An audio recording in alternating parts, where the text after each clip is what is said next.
What is up, YouTube? It's your boy Mansky here, back again with a delicious video. And today we're going to watch a video by Derek FDB. And, well, the video today is called The Creepiest Kids Shows. Show. But I'm pretty sure you're going to talk about multiple shows in the video. But obviously, I saw this video. He had uploaded this yesterday. And I thought today, why not we react to this video? I know I haven't uploaded in like a couple days. Hey, I've been focusing on some other stuff right now, you know, adult stuff. But of course, with all that being said, though, let me not hold you guys any longer and just hop straight into the video. Make sure you like, comment, subscribe to all that sexy jazz. And yeah, if you want to see more videos like this, let me know in the comment section below. And yeah, let's hop straight into it.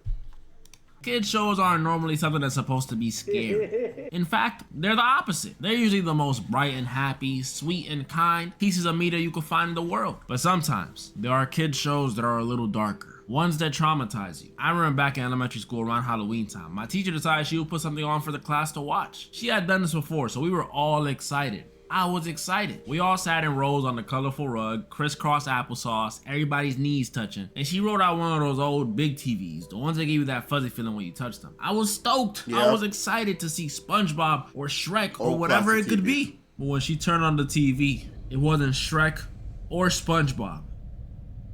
It was Goosebumps. Some of y'all may have forgotten or may just be too young, but when I tell y'all this show used to give me nightmares, I mean nightmares. So today, ladies and gentlemen, I'll be facing my fears and I'll be going over some of the episodes that were buried deep in my subconscious with y'all. And in the end, I'll go over the episode that scared me the most as a child. So strap in. Starting with the one. One thing I will say is that I was one of them people who did watch Goosebumps in school. I witnessed Goosebumps in school. I believe my early experiences were like literally like 5th grade. I think it was the 5th grade that I saw Goosebumps in school, like regularly. Not a lot, but that was like my first ever experience with Goosebumps. Was literally in elementary school when I was in 5th grade, and not only that I ran to the you know, like the. I don't know if this was a TV version or it was like some digital movie copies and shit, but I definitely watched it. I remember watching it on them big TVs that he just showed because, well, yeah, I'm getting that old. But also I also seen the books and read some of the books, so yeah, I'm not a Goosebump expert. No, it's been so many years since I read a Goosebump book, so there's a lot of knowledge that not really there. But hey, who knows? I'll probably get right back into Goosebumps and, you know, and dedicate to showing y'all a lot about the cool aspects of Goosebumps. Cause it was creepy as hell, but it was so goddamn interesting at the time. Just my opinion. Known as the scariest to the general public. And this one we follow these two girls who stumble across this novelty shop in the middle of the night and straight off the jump, turn around and go home. Please. These two girls are Sabrina, aka the main character's best friend, and our main character, Carly Beth. What kind of name? In typical horror fashion, our main character is fascinated by the novelty shop and wants to go in. I mean, it has scary masks and an ominous man watching them. Who wouldn't want to go in? But before she can even take a step into the shop, her best friend Sabrina tells her no. Thankfully, that's a good friend. But after they leave, we see why Carly Beth was so interested in those scary looking masks. You see, Carly Beth is constantly being bullied in the form of people scaring her. These boys from school, her best friend, her little brother, all be scaring her because she's a big scaredy cat. And honestly, relatable. Not anymore, but I used to be the most sensitive, easy to scare kid on the face of the earth. And let me tell you, crying at every horror movie gets old. And it was starting to get old for Carly Beth too. The next day at school was the last straw. During lunchtime, the two boys that scared her from the night before come over to her table to apologize, saying they were just joshing around, having some fun, but Carly Beth was not having it. She tells them whatever, just go away. But when they go away and Carly Beth takes a bite of her sandwich, she notices this PB&J is a little more chewy than normal and tastes a little like, they put a live worm in her sandwich. Man, That's not even a prank. That's not some a prank. form of attempted murder. Because what the actual... This was the last straw for Carly Beth. She had been humiliated. Definitely. Her self-esteem was destroyed. She was so mad, she destroyed her duck costume. It was getting serious. She wanted revenge. She was tired of being the one who's constantly scared. She wanted to finally be the one doing some of the scaring. So she goes to the one place where she knows she could find something scary. The novelty shop. Carly Beth gets in and is met with this creepy old dude who, although is hesitant at first, lets Carly Beth shop around. My dog. Carly Beth browsing around and she's not really rocking with any of the masks. They're not scary enough. Conveniently though, she finds this back room that has exactly what she's looking for, a scary mask. But when she goes to grab it, the old dude comes out of nowhere and tells her, nuh-uh, these masks are not for sale. Carly Beth persists and tries to give him a whopping 30 bucks. Hold on, 30 bucks? But the old man still says no. Come on, dude, 30 bucks? That's like a meal at Chick-fil-A. What are you doing? Old dude tells her she's not ready for the responsibility of the mask. The mask is not normal. It's not a normal mask. But while he's explaining, Carly Beth steals the mask and runs out. She's a thug. And for some reason, the old dude doesn't chase her. He just yells and closes the door. I mean, Carly Beth finally got what she needed to get revenge on the bullies. But she was gonna regret that real soon. Carly Beth gets home and immediately puts the mask to work, scaring her little brother. And that was only the beginning. She suits up for Halloween, taking with her this weird replica of herself that her mom made for her. I don't know. And picks up Sabrina to go looking for the bullies. She's hunting. And this is where we notice the mask is making Carly Beth act a little more peculiar. Y'all like that word? Y'all like? Okay, let's put this straight. Anybody who knows this dilemma, I know this because I've seen this, is that mask is not a normal mask. It's like the mask from the Jim Carrey movie. Once she puts it on, she completely changes.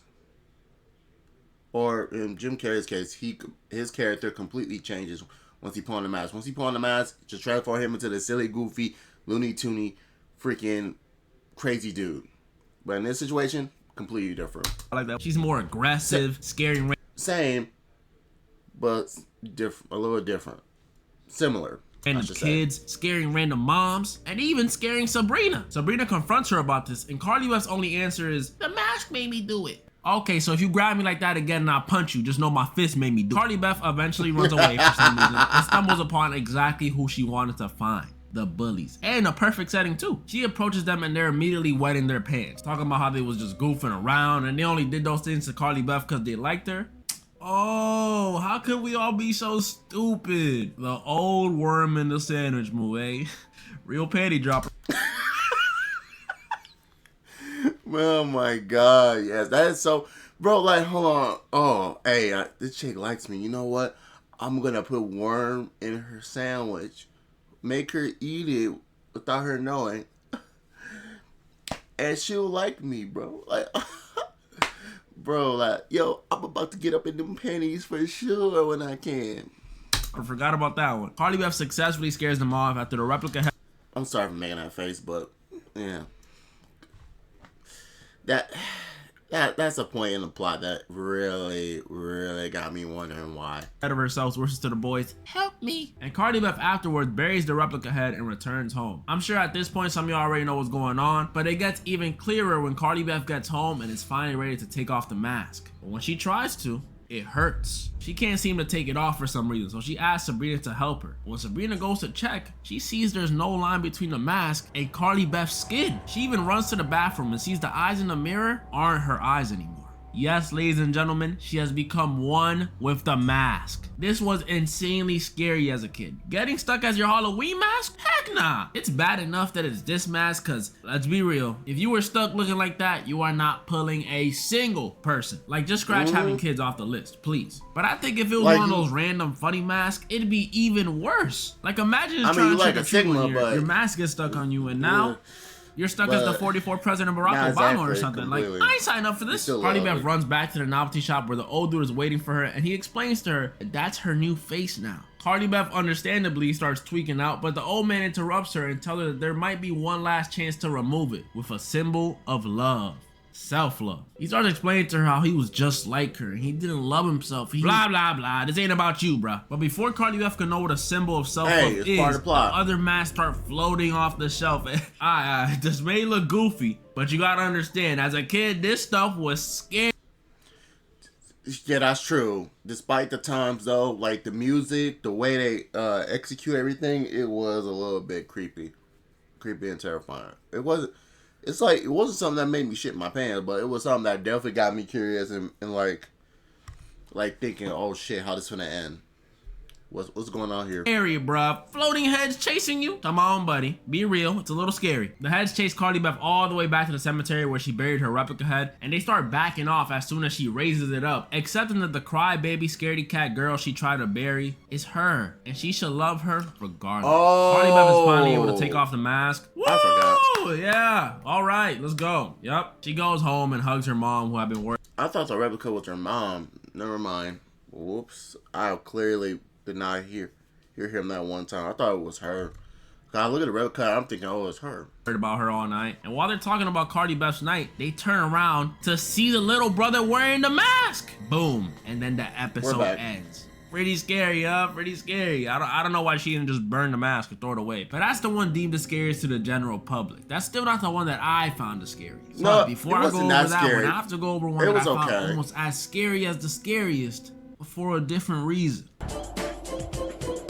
Unlike most Goosebumps episodes, this one doesn't have a possessed mask or a werewolf or anything like that. So you're probably wondering, what makes it so scary? In this one, we follow a boy named Michael whose life might be worse than Cardi Beth's. Like Cardi Beth, he's constantly being bullied, but instead of it being some boys or his best friend or his little brother, it's his little sister.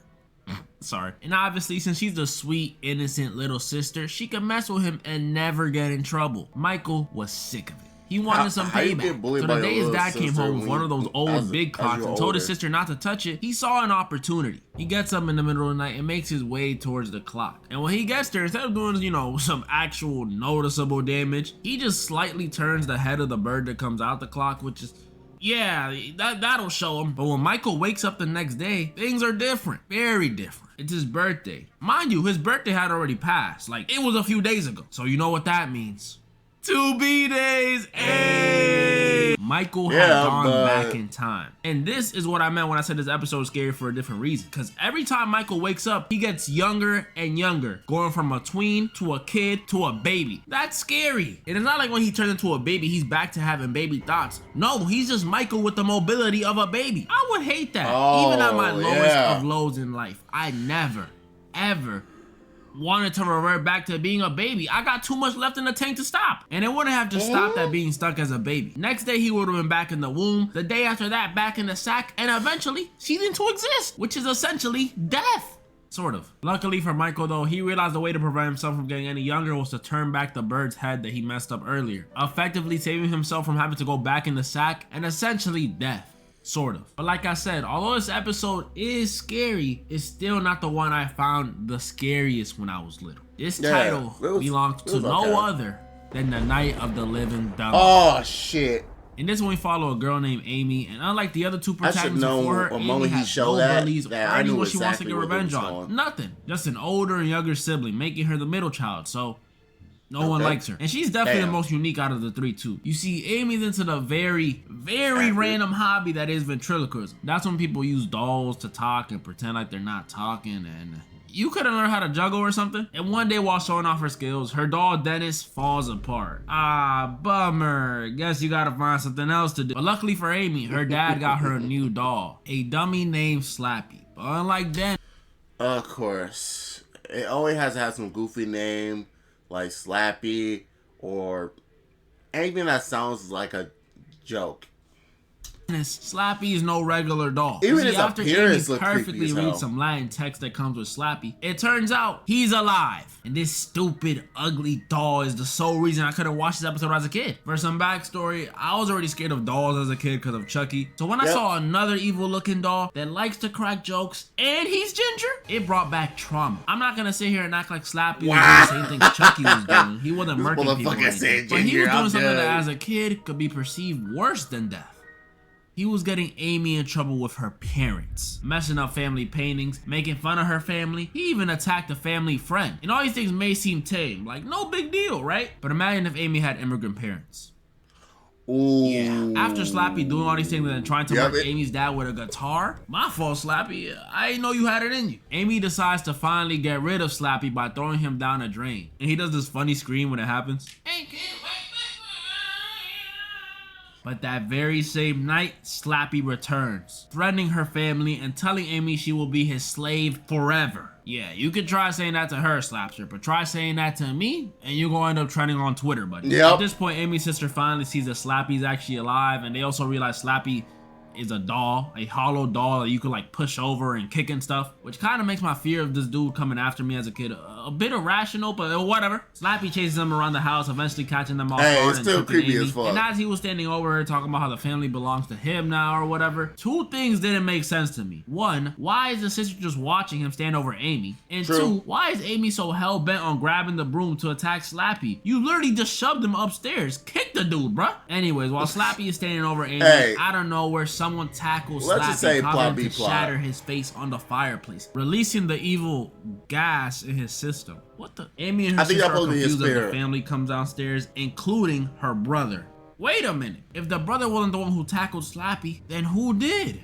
We see on the table Amy's old dummy Dennis is alive, and they gave him the voice of Goofy for some reason. Gosh, it's good to be back in the family. Boom, and then the episode ends. Slappy eventually returns again in Night of the Living Dummy 3 with frickin' Anakin Skywalker. Then he returns again in Bride of the Living Dummy where Slappy gets a shorty. And eventually returns a third time in the movies, but that Slappy sucks. Sorry, not sorry. Hopefully you guys can see why I found the show so creepy as a kid. And if you don't, I don't blame you. There's a lot of goofy though. And moral of the story? Hey kid,